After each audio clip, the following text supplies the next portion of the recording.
नमस्कार प्यारे साथियों, संसारपुर के YouTube चैनल में आपका स्वागत है। आज की क्लास में हम लोग सॉल्व करने वाले हैं कक्षा 7 की गणित अभ्यास। क्या है जो अभ्यास है वो है 6E। ठीक है, पिछली क्लास में हमने पूरी तरह से 6D को समाप्त कर लिया था और आज की जो क्लास है उसमें मात्र 4 क्वेश्चन दिए गए हैं। ठीक है, पिछली क्लास में भी आपके मात्र 4 क्वेश्चन थे और आज की क्लास में भी मात्र 4 क्वेश्चन है। तो देखिए, पहला क्वेश्चन इसमें कहा गया है कि एक समकोण त्रिभुज के दो न्यून कोणों का अनुपात 7:11 है। कोणों के मान ज्ञात कीजिए। अब न्यून कोण होते क्या है पहले ये समझिए। जैसे मान लीजिए कि ये आपके पास एक त्रिभुज है, ये क्या है, एक त्रिभुज है। इसको हम बोलते हैं समकोण, क्योंकि ये 19 डिग्री का कोण है। इसको हम क्या बोलते हैं, समकोण। और ये वाले जो कोण होते हैं 19 डिग्री से कम होते हैं, 90 अंश से कम होते हैं, तो इन्हें हम क्या बोलते हैं, न्यून कोण। न्यून कोण। लेकिन इनकी खास बात यह है कि अगर हम इन दोनों कोणों को जोड़ दें तो उसका योग 90 अंश के बराबर होता है, क्योंकि त्रिभुज के तीनों कोणों का योगफल कितना होता है, 180 अंश। ठीक है, और 90 अंश ये हो गया 45 और 45 90, तो ये हो जाएंगे। ठीक है, तो यहाँ पर जो हमें अनुपात दिया गया उस अनुपात को हम लिख लेंगे पहले। अनुपात कोणों का अनुपात है, क्या दिया गया है, 7:11। ठीक है, अब यहाँ पर लिखेंगे माना। पहला कोण, पहला न्यून कोण। न्यून कोण 7 है। जैसे अनुपात से हम बाहर निकालेंगे x लगा देंगे, क्योंकि ऐसी कोई कॉमन संख्या रही होगी जो आपस में दोनों से गुणा, दोनों से भाग देने पर कट गई होगी। ठीक है, तभी अनुपात बन गया होगा। और दूसरा न्यून कोण, दूसरा न्यून कोण, न्यून कोण क्या हो जाएगा, 11x हो जाएगा। ठीक है, अब यहाँ पर क्या करेंगे, हमें पता है कि दो न्यून कोणों का योगफल कितना होता है, 90 अंश होता है। तो दोनों कोणों को हम जोड़ देंगे। ठीक है, पहला कोण,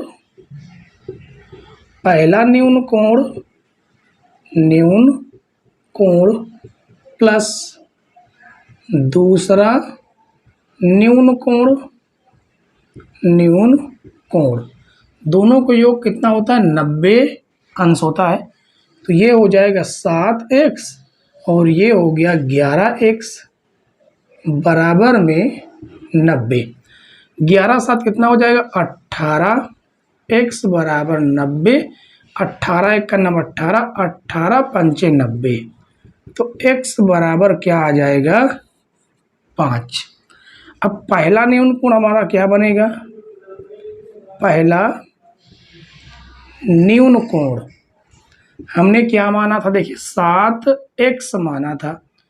तो 7x की वैल्यू 5 आई है, तो हो जाएगा 7 पना 35 अंश। और दूसरा न्यून कोण, दूसरा न्यून कोण क्या दिया गया है, 11x। क्या दिया गया है, 11x। तो हो जाएगा 11 गुणे 5, तो हो जाएगा 11 5 55। ये दोनों आपके आंसर हो गए। ठीक है, उम्मीद है कि क्वेश्चन आपको बेहद आराम से समझ में आ गया होगा। छोटा सा क्वेश्चन था और आगे के जो क्वेश्चन है वो भी बेहद आसान और छोटे क्वेश्चन है। ठीक है, चलिए देखते हैं क्वेश्चन नंबर 2। दूसरा क्वेश्चन देखिए बच्चों, इसमें कहा गया कि दो कोटि पूरक कोणों का अंतर भी अंश है, प्रत्येक कोण की माप बताइए। ठीक है, अब कोटि पूरक कोण क्या होते हैं, ऐसे दो कोण जिनका योग 90 अंश होना चाहिए। ठीक है, तो चलिए सबसे पहले हम यहाँ पर मानेंगे। माना पहला कोण, माना पहला कोण, मान लेते हैं पहला कोण क्या है, x अंश है। ठीक है, दूसरा कोण, दूसरा कोण क्या कहा गया, उनमें 20 का अंतर है, यानी कि दूसरा हो जाएगा x प्लस 20 अंश। ठीक है, अब यहां पर लिखेंगे प्रश्नानुसार, प्रश्नानुसार अनुसार। अब यहाँ पर कोटि पूरक, ये दोनों कोटि पूरक हैं। कोटि पूरक का मतलब होता है कि दोनों कोणों का योग 90 अंश होना चाहिए। ठीक है, तो पहला कोण x अंश हो जाएगा, दूसरा कोण है x प्लस 20। ठीक है, और बराबर कितना होना चाहिए, 90 अंश। तो x और x कितना हो जाएगा, 2x बराबर 90 माइनस 20 अंश हो जाएगा। ऋण से धन में चला जाएगा, धन से ऋण में, तो 2x बराबर घटाएंगे तो कितना आ जाएगा, 70 अंश। काटेंगे तो कितना आ जाएगा, 35। तो x बराबर कितना आ गया, 35 अंश। ठीक है, तो हमारा जो पहला कोण है, कौन सा पहला कोण, वो हमने माना था क्या, x अंश, और वो तो आ गया 35 अंश। दूसरा कोण हमारा क्या है, दूसरा कोण हमारे पास है x प्लस 20 अंश। ठीक है, x प्लस 20, तो x की वैल्यू तो हमारे पास 35 है और ये हो जाएगा 20। दोनों को जोड़ेंगे, 30 20 50, 5 55। ठीक है, देखिए दोनों में अंतर कितने का है, 20 का अंतर है। तो यही दोनों जो है ये आपके कोटि पूरक कोण हो जाएंगे। ठीक है, चलिए इसके बाद अगला क्वेश्चन देखेंगे, क्वेश्चन नंबर 3। क्वेश्चन नंबर 3 देखिए, इसमें कहा गया कि दो समपूरक कोणों का अंतर 40 अंश है, प्रत्येक कोण की माप क्या है। अभी समपूरक कोण क्या है, ऐसे दो कोण जिनका योग 180 अंश होना चाहिए। ठीक है, तो चलिए सबसे पहले हम यहाँ पर लिखेंगे, माना पहला कोण, माना पहला कोण, पहला कोण हम मान लेते हैं कि x अंश है, तो दूसरा कोण आपका क्या हो जाएगा, दूसरा कोण हो जाएगा x प्लस 40 अंश। ठीक है, फिर कहा दोनों में 40 अंश का अंतर है, तो अब देख लीजिए दोनों में 40 अंश का अंतर है।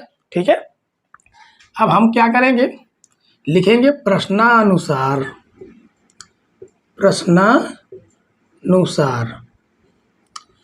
क्योंकि हमें पता है कि समपूरक कोण क्या होते हैं। समपूरक कोणों का योग 180 अंश होता है, यानी x अंश प्लस x प्लस 40 अंश, ये भी अंश आपका रहेगा, दोनों का जो योग होगा वो होगा 180 अंश के। तो x और x कितना हो जाएगा, 2x बराबर 180 माइनस 40 अंश, तो ये हो जाएगा 2x अंश बराबर 140 अंश। काटेंगे 2 7 14 0, तो यहाँ से x अंश बराबर कितना आ जाएगा, 70 अंश। x की वैल्यू कितनी आ गई, 70। तो पहला कोण हमारा क्या हो गया, पहला कोण, पहला जो कोण है वो हमने x अंश ही माना था, तो x अंश तो हो गया हमारा 70।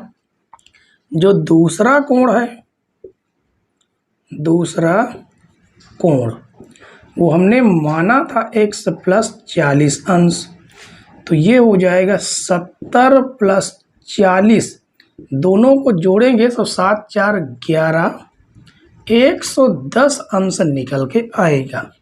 ये दोनों हमारे आंसर हो गए। ठीक है, तो तीसरा क्वेश्चन उम्मीद है आपको पूरी तरह समझ में आ गया होगा। समझ में आ गया हो तो वीडियो को लाइक जरूर कर दीजिए। ठीक है, और चैनल पर नए हो तो सब्सक्राइब कर लीजिए। तो चलिए आज की क्लास का लास्ट क्वेश्चन देखेंगे, क्वेश्चन नंबर 4। क्वेश्चन नंबर 4 देखिए, इसमें कहा गया कि एक आयताकार मैदान 190 मीटर लंबे तार से घिरा है। ठीक है, यदि मैदान की लंबाई उसकी चौड़ाई से 1.5 गुनी हो तो मैदान की लंबाई और चौड़ाई अलग अलग ज्ञात कीजिए।